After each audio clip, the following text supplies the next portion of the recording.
Hey guys, it's me, Ange. I watched a video last night by Twish dealing with death in the family. She got really angry when her mom passed away. And I gotta admit, I didn't get angry per se. I got a call from my sister. Mom got picked up by the ambulance. She's on her way to the hospital. She's not doing very well. So it didn't take me more than 30 seconds to get over there. Her stats was still decent. Sister Kathy wanted to come down and say her goodbyes.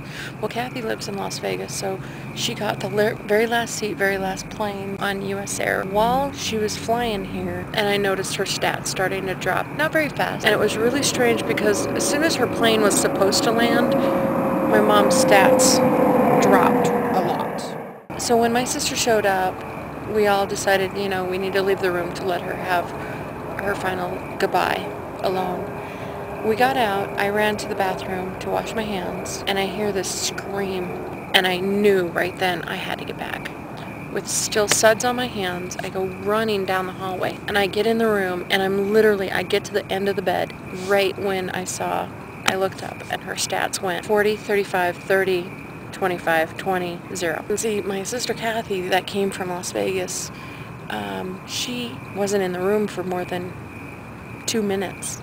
So we all cried. And then my sister, of course, took charge, and she was like, okay, everybody has to leave at the same time. So one by one, we went in and closed the door and said our piece. When it was my turn, I went into the room. I sat in the chair next to her. I laid my head in her lap, and I raised my head, and I looked over just enough time to see my sister's piece of shit looking in the window, watching me say goodbye to my mom. He did not even let me say goodbye in private, and I thought that was so wrong of him. I'm very extremely bitter. I did finally get to say goodbye to my mom. We were at the funeral home the next day. The guy, dude, whatever his thing is, we didn't sign over my mom's body to the funeral home. Well, nobody knows that stuff. So he says, well, what we can do is we can take a picture of her and somebody can say yes or no to that being her. And I said, no, I'll go down there and I'll go view her, say goodbye to her by myself and not be, interrupted by a piece of shit. They kept on, of course, convincing me, no, Angie, you're the youngest of the family.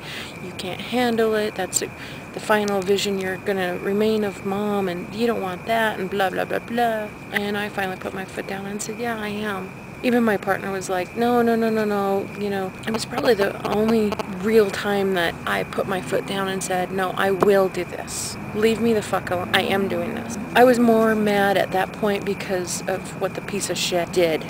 Stole time away from me. So my partner drove me down. We got down there and there was a little bit of confusion and chaos at the funeral home. He described what I was going to see downstairs, and I said that's fine, which I was kind of really relieved on how it was. She looked a lot better when I saw her than when I saw her just passing away. So with me, that was a little bit of closure. The only part that I was kind of shocked about was when I sat there and ran my fingers through her hair. It was very icy cold, and I understand, she was in a freezer and she was in a box which had a waxy film on it, and then somebody draped a really cute, like a grandma's type of quilt over her. I never want that image of first 5 minutes of her passing away. I never want that in my mind again. And it was really weird because we were there on time. Our appointment was to see him at 2 o'clock. I came out of the room and I was by myself with my mom, and my partner was sitting on a couch outside. They asked me if I was okay, and I said yeah. So anyways, we were walking out, and I was like, I just feel so drained right now. I'm so tired. I want to go to bed. I really didn't feel any anger. The only anger I felt was when that piece of slimy shit stole my final 2 minutes from my mother and myself. That was the only time. There's still sadness, I wasn't a very good daughter per se, but I hope we did her right when she left us. My only anger was towards that piece of shit. He'll never know unless he watches this video, which if he does. Anyways, I'm gonna go and have a great night. Bye guys.